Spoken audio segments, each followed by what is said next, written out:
దేవునికి స్తోత్రం. అందరికీ నా హృదయపూర్వక వందనాలు. Praise the lord. దేవుడు మిమ్మల్ని మీ కుటుంబాలను దీవించి ఆశీర్వదించును గాక. ఈరోజు దేవుడు మనందరి కొరకు తెలియపరుస్తున్న అద్భుతమైన వాక్య సందేశం సామెతల గ్రంథము 15వ అధ్యాయం 19వ వచనం.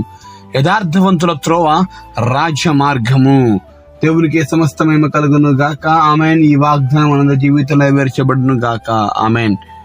ఒక చక్కటి ధైర్యపరిచేటువంటి బలపరిచేటువంటి ఆత్మీయ ధ్యానాన్ని వాక్య సందేశం దేవుడు మనకు వినిపింపజేస్తా ఉన్నాడు. నిజముగా దేవుని మార్గము రాజమార్గము అనగా యథార్థముగా ఎవరైతే ఉంటారో, యథార్థత ఎవరైతే ఉంటుందో వారి మార్గం, వారి త్రోవ రాజ్య మార్గముగా ఉంటుంది. బైబిల్లో ఇదే వచనాల్లో ఉంటుంది, సోమరి యొక్క మార్గము ముళ్ళ కంచె, కానీ యథార్థవంతుల మార్గము రాజమార్గం. అందుకే దేవుడిను రాజ్య మార్గంలో నడిపిస్తాను అనే మాటను తెలియపరుస్తున్నాడు. అవును ప్రియ దేవుని బిడ్డలారా, మన దేవుడు మనల్ని రాజ్యమార్గంలో నడిపిస్తాడు. ఇరుకైన రాజ్యమార్గం అంటే ఏంటండి? ఆ మార్గంలో రాజులు తప్ప ఎవరు వెళ్ళరు. ఉదాహరణకు సీఎం మంచి ఒక ఉన్నత స్థానం ఉంటే ఒక మినిస్టర్ వస్తుంది అనుకోండి, అంత పకడ్బందీగా ఉంటుంది. ముఖ్యంగా సీఎం పిఎం వచ్చారనుకోండి, ఆ మార్గం అంతా ఎలా ఉంటుందండి? చాలా ప్రశాంతంగా ఉంటుంది. ఎక్కడి వాహనాలు అక్కడ నిలిపివేస్తారు, ఎక్కడిదక్కడ ఆపివేస్తారు. ఎంతో హై స్పీడ్తో వెళ్ళిపోయేలాగా చేస్తూ ఉంటారు. ఎందుకు? రాజు వెళ్తున్నాడు ఆ మార్గంలో, ఒక ప్రధాని వెళ్తున్నాడు ఆ మార్గంలో, ఒక ముఖ్యమైన వ్యక్తి వెళ్తా ఉన్నాడు ఆ మార్గంలో అనేది. అయితే నీవు యథార్థత కలిగి ఉన్నట్లయితే, నీవు దేవుని మార్గంలో, దేవుని పద్ధతిలో, దేవుని సన్నిధిలో నువ్వు ఉండగలిగినట్లయితే, దేవుడు అంటున్నాడు, నిన్ను కూడా నేను రాజ్య మార్గం నడిపిస్తాను. ఆమెన్. మరి దేవుని ఈరోజు నువ్వు నీ మార్గం ఇరుకుగా ఉండవచ్చు. బైబిల్లో మనం చూసాం కదా, సోమరి మార్గం ఎలా ఉందంట? ముళ్ళ కంచె. సోమరిపోతూ నడురా అంటే నేను నడవలేని అంటాడు, కూర్చోరా అంటే నేను కూర్చొని అంటాడు, తినురా అంటే నేను తినలేని అంటాడు.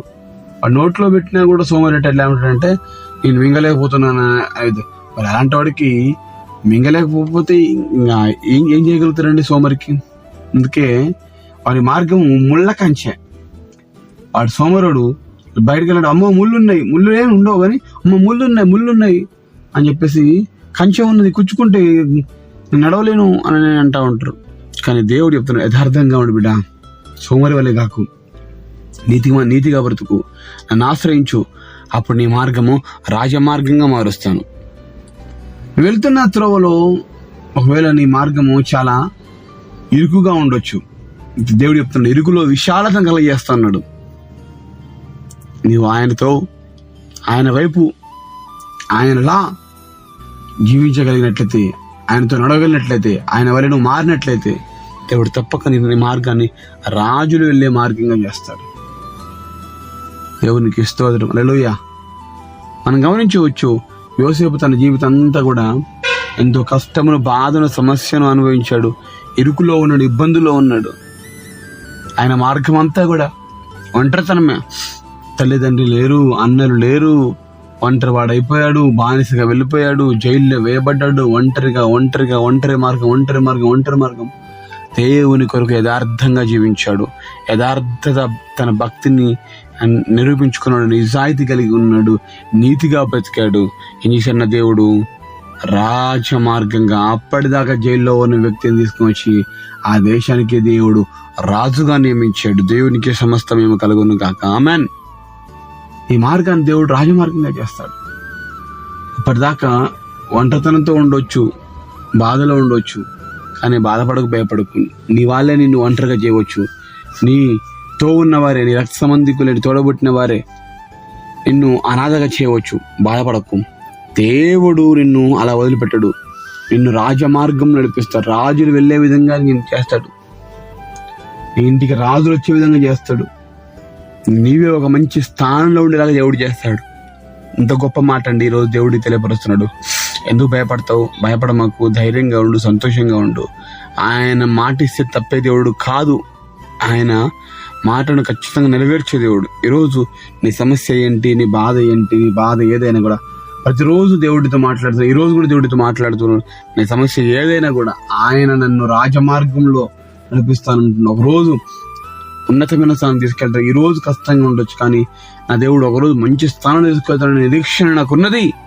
నమ్మగలిగినట్లయితే నీ జీవితం అద్భుతంకరంగా విజయకరంగా మార్చబడుతుంది. కనుక ఈ వాక్య మాటలను ఎక్కడి నుంచి వింటున్నా కానీ నీ జీవితంలో ఈ యొక్క యథార్థత కలిగి ఉన్నట్లయితే నిన్ను కూడా దేవుడు రాజ్య మార్గంలో దేవుడు నడిపించును గాక. ఆమేన్. ఈ మాటలు నమ్మినట్లయితే నాతో కళ్ళు మూసుకుని ప్రార్థనలోకి ప్రార్థన చేసుకుందాం. ప్రార్థన. మహాగణుడా, పరిశుద్ధుడా, ప్రేమ గల తండ్రి, వందనాలు, స్తోత్రం, కృప అనుగ్రహించి కాపాడి రక్షించండి.